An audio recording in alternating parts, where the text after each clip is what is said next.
So with this disappointing playoff series came what was kind of expected next, the firing of head coach Brett Brown.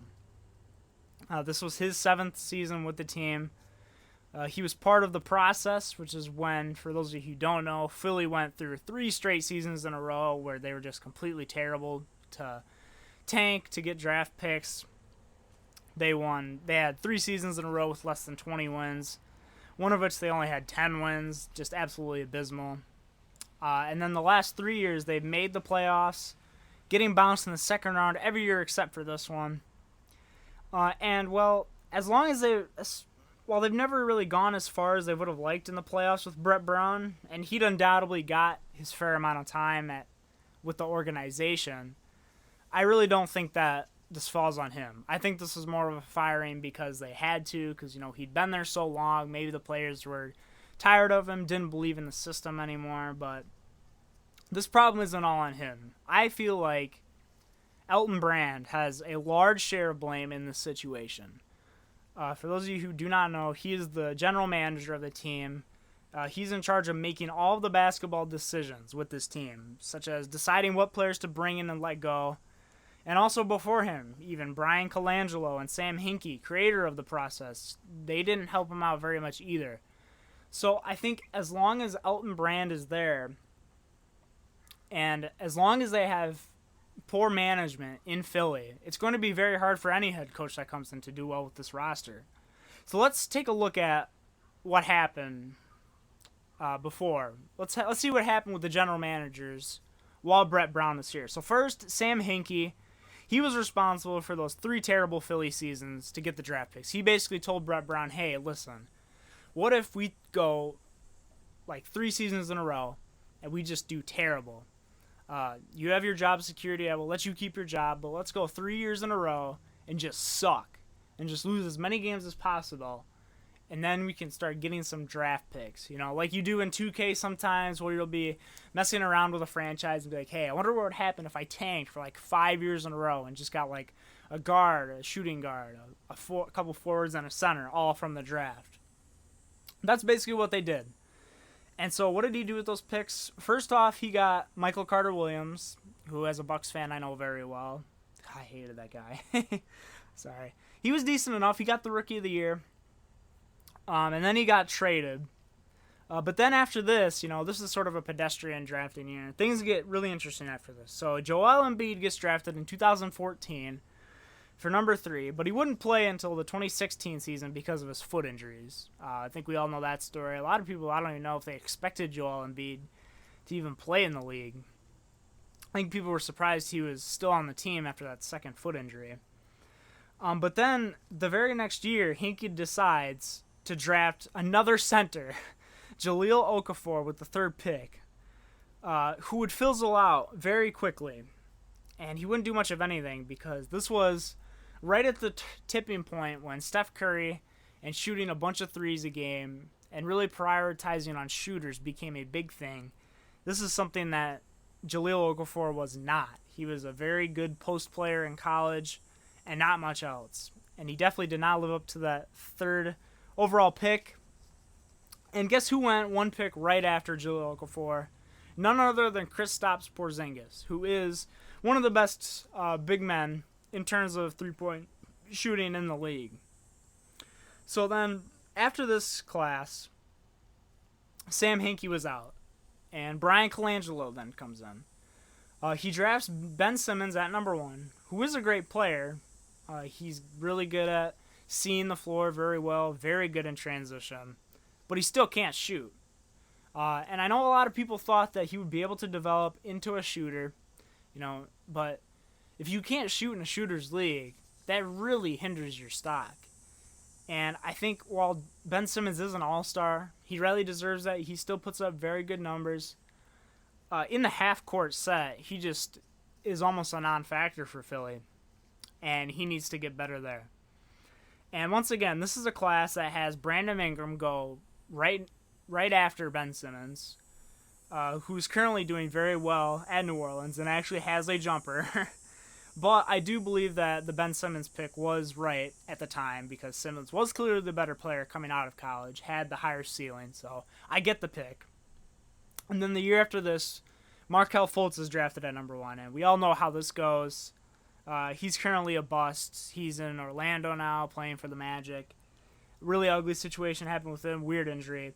And once again, this isn't a draft where 2 picks later, Jason Tatum was made, who just destroyed them in the playoffs, as well as even if they wanted to trade down to that first pick and potentially, get some more capital back, they could have drafted a guy like De'Aaron Fox or Donovan Mitchell a little later in the lottery. So then Brian Colangelo was out. And now Elton Brand comes in. And these teams have been really focused around Ben Simmons and Joel Embiid, who both cannot shoot to save their lives in a shooter's league.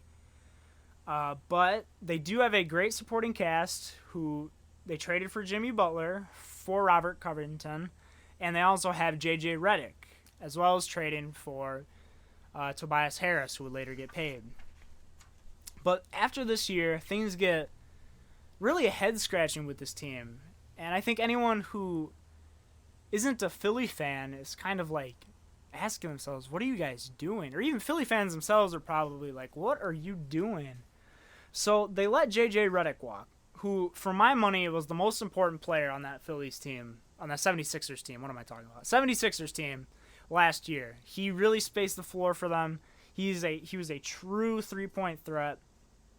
And they also traded Jimmy Butler, who was easily the best hustle guy on that team, getting after loose balls, things of that nature. Very good defensively. And then he was also potentially the best two-way player on the team. You could maybe make the argument for Joel Embiid. I think it would have been Jimmy Butler on that team. His offense matched his defensive output. So what does Elton Brand do now? He's got Joel Embiid and Ben Simmons, two guys who can't shoot, and sort of a hodgepodge of shooters here and there on the team. Sort of a hodgepodge of players. He signs Al Horford, who is another big man to clog up the paint.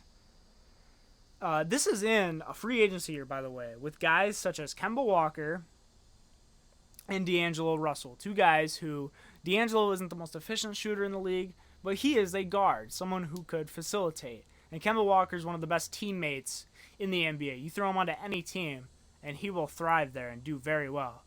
But no. Elton Brand decides he wants to sign a big man, Al Horford, for the splash factor. Just to get a big name in. Then he signs Tobias Harris to a near max deal, 5 years, $180 million. Now reducing the cap room that they have to go get more shooters and surround Simmons and Embiid. But I guess looking back, it does make a little sense because Harris can at least space the floor, but they still did pay too much for him, I believe. So now Philly is stuck between a rock and a hard place with their roster. And in the future, I'm not sure when, but they will eventually need to make a decision between Ben Simmons and Joel Embiid. Because as of right now, they clearly cannot go deep in the playoffs with these two on the roster. Their half-court sets are just abysmal with these two on the floor, mainly Ben Simmons. So I think a good example of how to build is my Milwaukee Bucks.